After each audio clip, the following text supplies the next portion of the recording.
Okey, tadi kita dah ni kita save, kita boleh tengok kat sini bayaran yang terima sebanyak 300 daripada Abu tadi. Abu bayaran terima, cara bayar dan sebagainya. So bila kita nak tengok berapa lagi baki daripada Abu ni, cari data penghutang, klik Abu. So dia akan tunjukkan lah baki daripada Abu ni 380.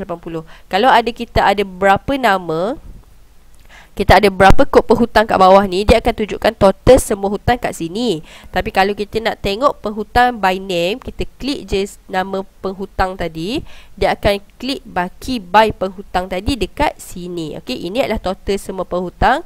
Ini adalah baki hutang by person. Okey, by penghutang tadi. Ini bukan total lah. Okey, so tadi saya dah tunjukkan cara kalau kita nak terima bayaran hutang daripada customer. Okey. Kita tengok Ali Rawang, CIMB, Maybank, ada Maybank juga. Okey, tunai. Okey, tunai kat atas ni. Okey, sebarang flow duit keluar masuk, sama ada secara tunai atau melalui bank mana-mana, dia akan show dekat sini jualan masuk ke, pinjaman wang daripada loan dan sebagainya, bayaran terima daripada hutang, pindahan masuk. Okey, pindahan masuk ni kalau kita ada deposit duit ke dalam bank, atau kita ada keluarkan duit secara tunai. Okey, nanti saya tunjukkan cara dia. Okey, kita buat satu rekod jualan. Okey, yang tadi kita tunjuk jualan stok kan, jualan stok. Okey, jualan stok. Jualan stok tu kita nak rekod kalau kita ada rekod stok dekat inventory stok ni lah. Kalau kita ada rekod dekat inventory stok ni, barulah kalau ada jualan daripada inventory stok ni, kita rekod dekat rekod jualan stok. Kalau kita tak ada rekod inventory stock, bila kita nak rekod jualan, kita rekod dekat rekod jualan biasalah. Okey, tak perlu rekod jualan stok. Okey, contoh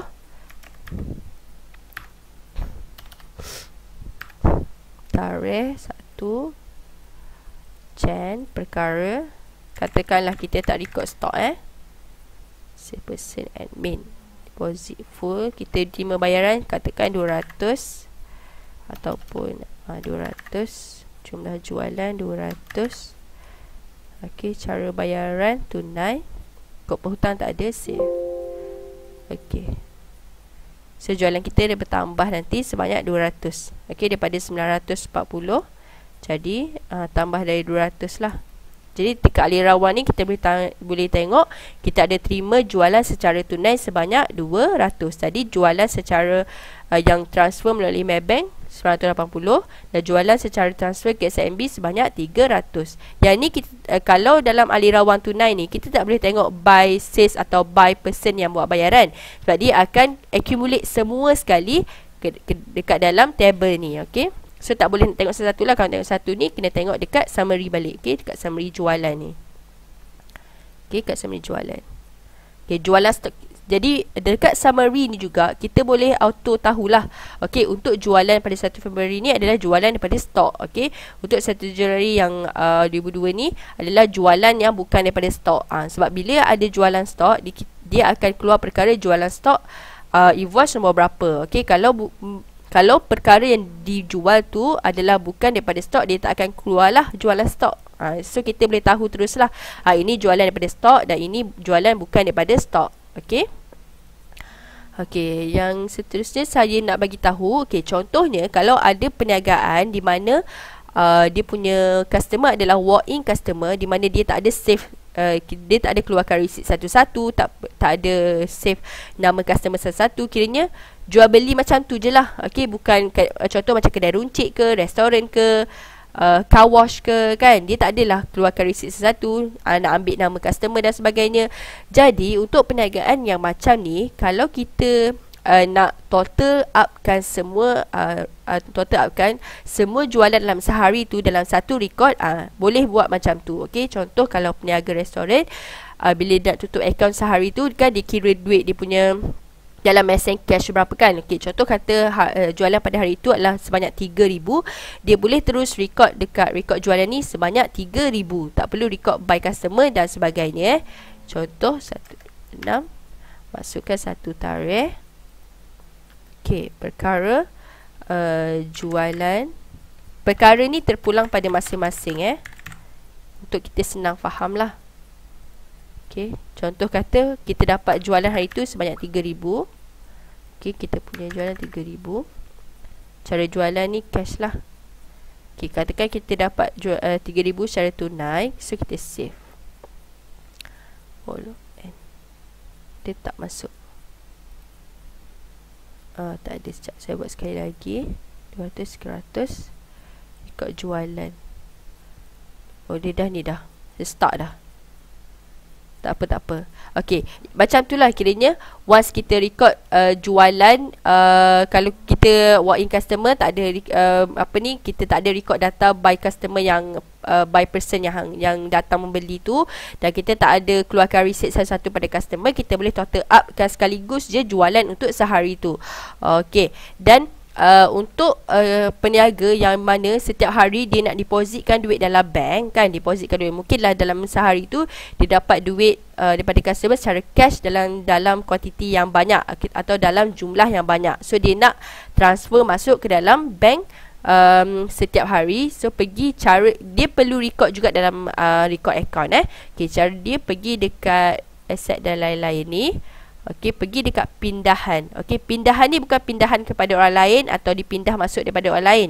Pindahan ni adalah yang bergulir atau yang bergerak dalam perniagaan itu sendiri. Sama ada duit dalam bentuk tunai depositkan ke dalam ATM atau depositkan ke dalam bank, atau duit dalam bank dikeluarkan secara cash out duit daripada ATM. So, kita klik new. Katakan hari tu kita nak masukkan duit cash ke dalam bank. Okey. Januari. Okey, pindah daripada ni, contohlah daripada tunai kita nak pindah kepada nak simpan dalam Maybank. So klik nama Maybank. Ini kalau dah berlaku bukan kata esok nak simpan duit, lepas tu kita record siap-siap. Jangan macam tu. Kalau transaksi tu dah berlaku, barulah record. Okey, sakut kita dah record tapi esoknya tak jadilah nak bank ni duit, nak gunalah. Jadi sebab tu jangan record awal-awal lah.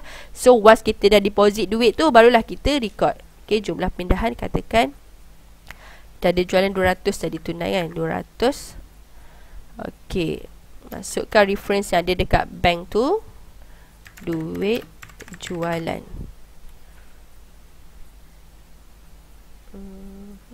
Okey, dia keluar kat sini. So effect dia kita tengok kat sini, pindah daripada tunai ke CMB sebanyak 200. Kita tengok dekat Ali Rawang ni, pindah masuk, pindah keluar, terbalik dah. Ni dia pindah keluar sepatutnya. Sekejap saya tengok balik. Dia pindah keluar daripada tunai sebab 200 dan masuk ke CMB ni 200. Ini dia terbalik, kena backy balik. Nanti kita teknikal kita backy balik. Okay, jadi tapi dia punya flow macam tu lah. Sama juga kalau kita keluarkan duit daripada bank, contoh kita keluarkan daripada CMB kan. So daripada CMB keluar kepada tunai sebanyak berapa-berapa. So dia akan tunjukkanlah kat sini flow kita, duit kita bergerak tu macam mana, pindahan keluar sebanyak macam mana, pindahan masuk sebanyak mana, macam tu. So bila once kita ada pergerakan keluar masuk macam tu, kita jangan lupa untuk record. Sebab nanti bila kita tengok bank statement ada banyak ni, tapi duit dalam account yang kita record ni tak sama. Jadi kesalahan atau kesilapan tu terjadi macam tu lah, sebab kita lupa nak record yang kita ada keluarkan duit dari bank atau kita ada masukkan duit ke dalam bank. Jadi duit yang direkod dalam record account ni tak sama dalam bank statement. Itu nanti kita pening dah kenapa tak sama. Itu salah satu punca lah kita lupa nak record sebarang duit keluar atau sebarang duit masuk. Okay, itu kalau ada pindahan, rekod belian dah, rekod jualan dah, rekod perhutang, rekod pemiutang tu kalau ada belian secara hutang lah. Okay, lepas tu nanti bila kita dah complete transaksi selama setahun tu, dia akan automatik siap lah. Ali Rawang ni imbangan duga sepatutnya seimbang. Ni setakat ni seimbang, tapi kalau ikutkan saya buat ni tak complete lah, tak ada modal apa semua, sebab saya tunjukkan apa yang masuk, apa yang keluar, dekat mana nak isi dan sebagainya je. So imbangan duga ni, okey, untuk imbangan duga ni kita perlu pastikan sentiasa imbang. Walaupun transaksi kita ada sedikit saja atau transaksi ada beratus-ratus transaksi, imbangan duga kita ni memang akan sentiasa seimbang lah. Kalau tak seimbang maksudnya ada kesilapan rekod di mana-mana. Jadi kita kena check balik lah. Okey, kita kena check balik kat mana silap yang kita silap tu yang menjadikan dia tak seimbang. Okey, jadi macam mana cara sekalipun atau apa yang sekalipun transaksi yang berlaku dan apa sekalipun transaksi yang direkod, imbangan duga ni dia akan dan dia perlu seimbang. Okey, so P&L bulanan pun dia akan tunjuklah kita punya bulanan income macam mana. Okey, ni jumlah untung atau rugi bersih kita punya bulanan macam mana, kita punya tahunan punya untung rugi macam mana, dan kunci kira-kira lah. Okey, kunci kira-kira pun dia akan seimbang lah. Ni jumlah aset ni, okey, jumlah aset ni dia perlu sama dengan jumlah liability dan jumlah equity pemilik. Okey, dia akan sama, dia tak boleh tak sama. Okey. Okey, kalau ada macam korang sebelum ni mungkin tak pernah guna sistem easy account, pada tahun 2002 ni baru nak isi. Mungkin sebelum ni memang dah sentiasa buat lah account, setiap tahun buat account, dah ada complete account. Okey, kalau baru nak guna sistem easy account ni, kalau ada complete kunci kira-kira daripada yang tahun lepas punya, okey, baki kunci kira-kira daripada tahun lepas tu korang isi dulu kat sini, baru korang start untuk tahun semasa lah. Okey, sebab kita nak seimbangkan kunci kira-kira tahun semasa. Okey, okey dah. Okay, jadi saya rasa itu je saya punya penerangan sedikit sebanyak secara draft sahaja. Sebab kat sini pun memang dah dah ada yang guna. Kalau ada soalan boleh tanya, kita ada lebih kurang sejam je lah lagi sebab kita sampai pukul 12 Kalau ada soalan boleh tanya. Yang tak berkenaan dengan sistem boleh, kalau nak tanya macam cara nak record kalau jualan atau beliau berdasarkan perniagaan korang masing-masing ke, boleh tanya. Kalau tak tanya face to face macam ni pun, katanya boleh raise hand kalau tak nak face to face pun boleh chat dekat sini lah. Kalau ada yang tulis dah tadi, boleh tulis balik sebab dah hilang dah, kita terkeluar tadi. Ada soalan tak?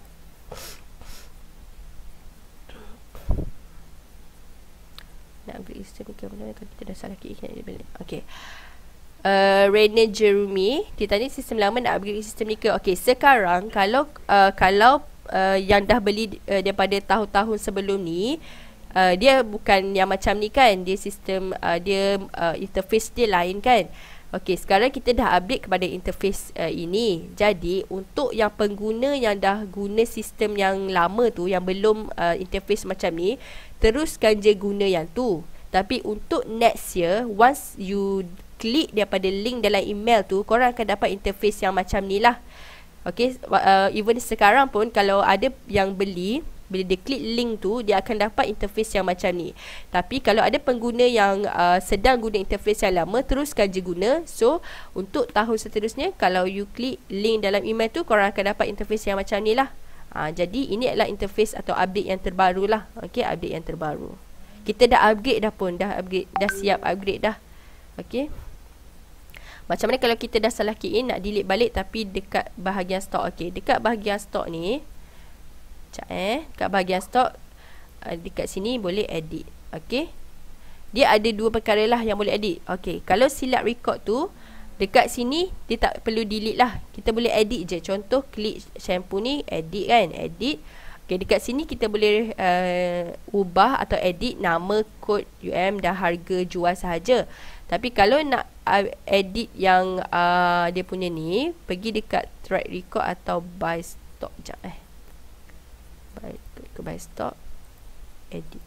Boleh edit kat sini lah. Kalau ada salah record, okey, saya tunjuk balik. Kalau ada salah record untuk stok tu, pergi dekat track record buy stock ni, okey, pembelian stok. Okey, klik apa-apa maklumat yang nak diedit tu, okay, ada kesilapan dan nak diedit, klik dan edit. So kita edit apa-apa yang ni edit tu. Contoh saya tukar, contohlah ada tukar nombor invoice. Okey, kita update. Okey, dia dah tukar nombor invoice dekat sini. So apa-apa kesilapan yang berlaku dalam record stok ni, klik je mana-mana info yang silap tu dan edit. So tukarlah apa-apa yang silap tu, lepas tu update. Nanti dia akan update info barulah. Okey, dia tak sama yang macam sebelum ni. Kalau ada silap kena delete dulu, lepas tu baru masuk balik data yang baru, yang betul. Kat sini kalau yang sistem yang upgrade ni, kita boleh edit je terus dekat maklumat sini dan update je. Okey, so dia akan auto tukarlah. Kepada yang bertanya tu, Amelia Dazuki. Macam itulah kalau kita nak edit stok yang ada silap key in. Okey. Okey, Cik Afizan tanya, kalau sistem ni untuk perniagaan servis boleh ke? Boleh.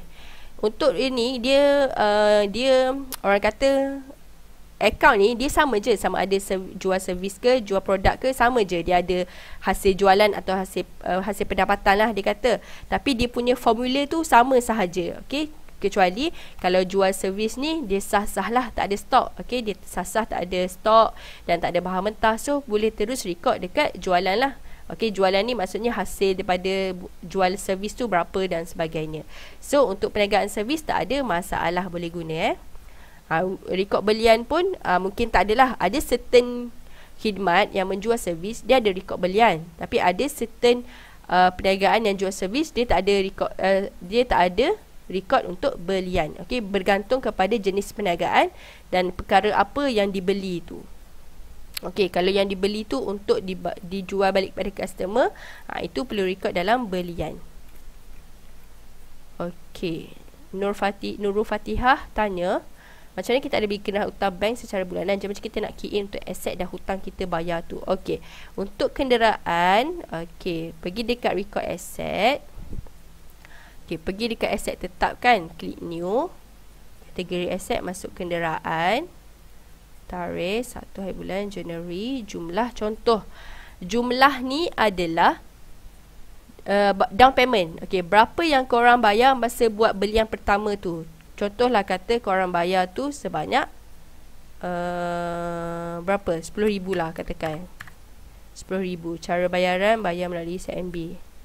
Okay, referendum, masukkan referendum apa-apa, catatan, down payment. Lepas tu save.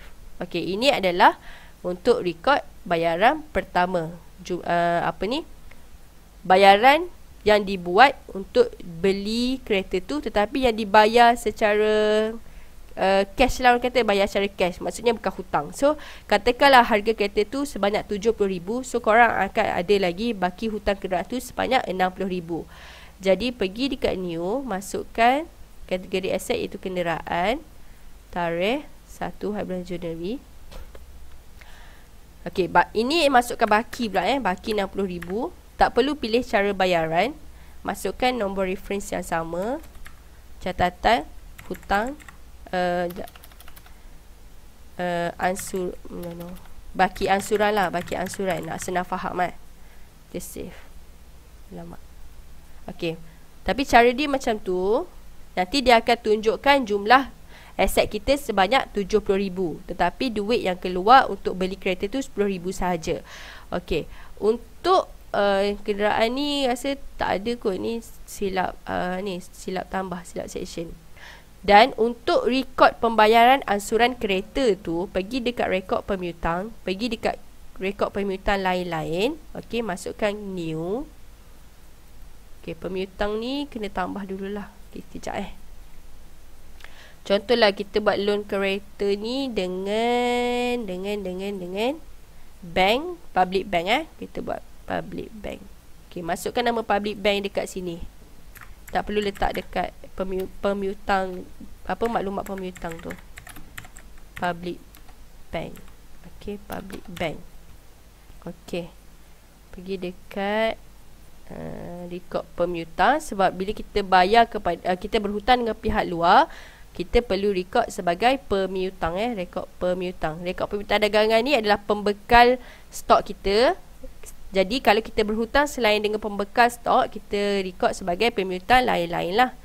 Okey, untuk create hutang dengan public bank tu, klik new dulu. Okey, tarikh masuk 1 Januari 2002. Okey, pinjaman tunai pinjaman tunai. Kayaknya hutang kita berhutang lah. Kita berhutang sebanyak 60,000. Okey, masukkan nombor reference. Okey, pemihutang. Lah, kenapa tak keluar? Oh, pemihutang ni kena letak kat sini juga. Sekejap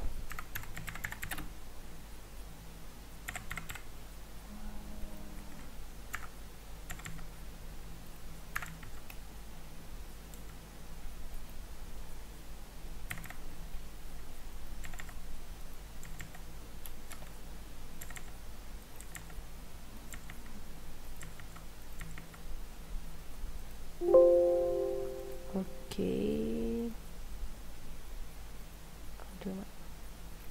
Pergi dekat rekod pemutang. New 1 January. Sorry. New pinjaman jumlah baki kereta tadi 60,000. 28 pemutang public bank. Di public bank cara bayaran tak perlu, catatan hutang kereta contoh. Save. So dia akan ada kod penghutang dengan public bank sebanyak 60,000. Pinjaman ni salah ni. Sepatutnya dia bukan bayaran dibuat kan, dia ada kat sini nanti. Okay, tak apalah, saya buat. Kalau nak record bayaran dibuat, sama juga, new, masukkan nama pemihutang tu public bank, masukkan bayaran balik berapa, CMB berapa contoh. Bayaran tu daripada manalah kita buat bayaran. Kalau kita tolak daripada CMB lah. Okay, contoh sebulan kita bayar 10,000 pula 1,000. Okay, kita bayar 1,000 sebulan. Masukkan reference catatan apa, lepas tu save. So untuk bayar ansuran kereta ke, ansuran rumah ke yang dibeli dah bawah nama perniagaan, boleh record dekat record pemihutang lain-lain ni lah. Okay, kita create dulu berapa hutang, dan untuk bayaran ansuran buat kat sini lah. Klik bayaran balik, berapa bayaran bulanan tu. Yang lain-lain tu masuklah apa yang perlu direkod, catatan ke dan sebagainya. Lepas tu kita save. So nanti dia akan kurangkanlah hutang kita kepada public bank tu, kepada bank yang kita buat loan tu. Okay.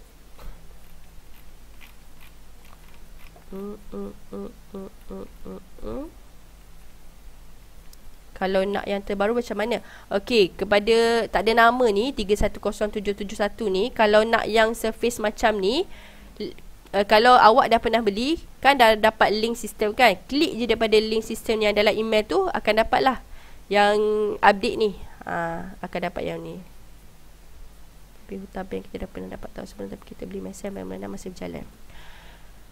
Hutang bank yang kita dah pernah dapat tahun sebelum, hutang bank yang kita pernah dapat tahun sebelum, tapi kita beli mesin, bayaran bulanan masih berjalan. Dia macam ni.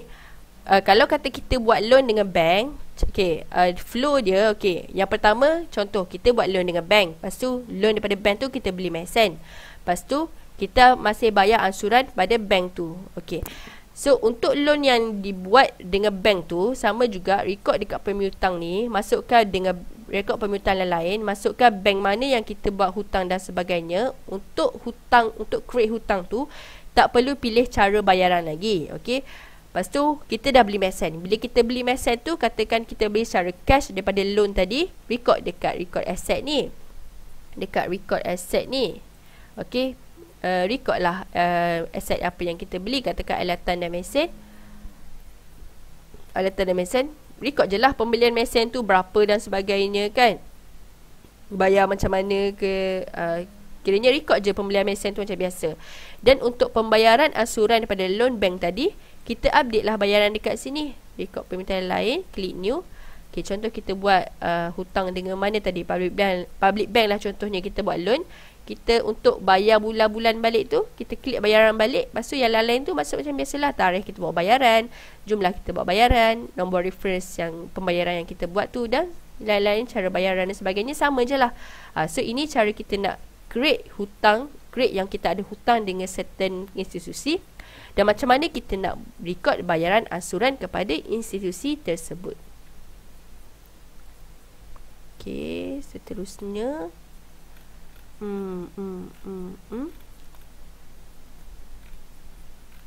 okay, macam mana nak reset semua data. Kalau kita start baru perniagaan lain, tapi nak guna sistem yang sama, macam mana nak reset semua data dalam sistem account ni? Oh, okay, macam ni. Kalau contohlah Cik Emilia, okay, mungkin sebelum ni dah ada perniagaan lain, dah record dalam dah record dalam sistem lah, dah record semua. Sampailah katakan bulan 6 baru ni, kita record perniagaan yang pertama tu. Katakanlah start bulan 7, kita switch, kita buat perniagaan lain. Okey, kita buat perniagaan lain. Kalau kata kita nak buat akaun yang baru untuk perniagaan tersebut, tak perlu guna record atau sistem yang sama. Pergi dekat email tu kan, kita dapat link sistem kan. Korang klik je link sistem tu, korang akan dapat file yang baru yang kosong. So korang kita macam Cik Emilia boleh guna je file yang baru tu sebab dia kosong. So korang boleh Cik Emilia boleh start daripada zero nak record untuk perniagaan baru. Tak perlu nak buang data daripada sistem yang sedia ada tu. Okey, tak perlu nak buang atau nak kosongkan sistem yang sedia ada. Tak perlu susah-susah, pergi je dekat link dalam email tu, download je sistem baru, korang akan dapat sistem yang baru yang kosong. So boleh start daripada awal balik lah, boleh start daripada awal balik.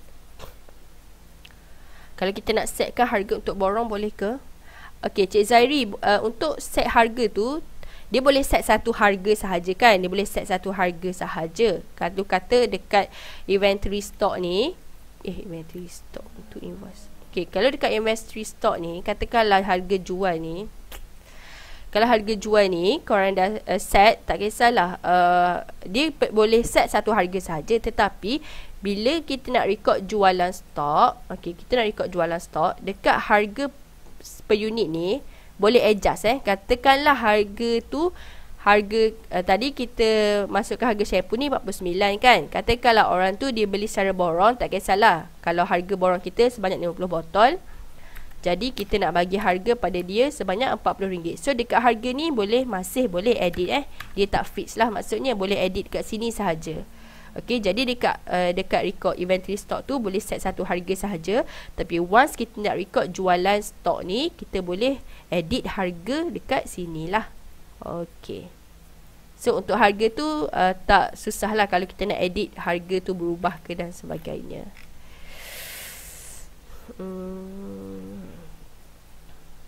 Okey, untuk kedai makan, kalau ada buat beli yang barang-barang mentah, tak kisahlah tepung, susu, gula, beras dan sebagainya, semua pembelian tu perlu record, wajib record. Kalau tak, macam mana nak tahu duit tu keluar ke mana, duit keluar sebab beli apa, semua tu kena record.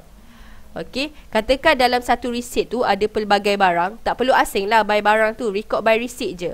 Kalau dalam satu resit tu ada tepung, beras, minyak ke dan sebagainya, record je total receipt tu. Tak perlu nak asing dulu beras berapa, tepung berapa, ni berapa Okey, kecuali kalau nak record dalam stok ni, kena asingkan lah beras berapa kapit, tepung berapa kilo, yang tu kena asing lah. Kalau nak record dekat record belian ni je, boleh record by receipt sahaja, tak perlu asing produk tu. Okay, payment voucher sekejap saya refer nanti. Satu set business lagi untuk burger dan satu laptop. Boleh. Okey, Encik Ima. Okey, dan kepada yang lain juga, kalau ada beberapa bisnes yang berbeza dan nak record dalam akaun yang berbeza, download je sistem ni daripada link tu kepada beberapa sistem lah. Contoh, kalau ada 4 bisnes, download je 4 sistem daripada link tu dan record 4 bisnes tu dalam 4 akaun yang berbeza lah. Macam kalau ada business burger, nak record dalam satu akaun, jual online nak record dalam satu akaun, boleh buat macam tu. Download je, kiranya klik pertama untuk sistem yang pertama atau file yang pertama, klik yang kedua untuk sistem atau file yang kedua. So korang akan dapat 2 file yang berbeza lah. Okay, so dua-dua tu dia akan asing lah, dia tak akan link.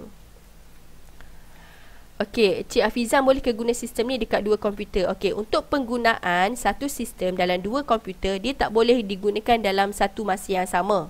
Okey, maksudnya tak boleh guna dalam satu masa yang sama tu, contohlah sekarang ni saya buka sistem ni dekat laptop A dan orang lain tak boleh buka sistem yang sama dalam laptop B. Maksudnya untuk akaun yang sama, data yang sama, untuk perniagaan yang sama, dia tak boleh bukalah. Okey, dia boleh guna macam ni. Contohnya masa office hour, korang buat kerja dekat office, korang buka sistem ni dan sebagainya. Okey, lepas tu korang save lah dalam Google Drive dan sebagainya. Balik rumah nanti kalau korang nak update kerja dalam akaun yang sama, download daripada Google Drive tu dan guna dekat komputer atau laptop dekat rumah. Kalau macam tu boleh. Dia tak boleh buka dalam masa yang sama untuk sistem yang samalah. Okey, jadi kena tutup dulu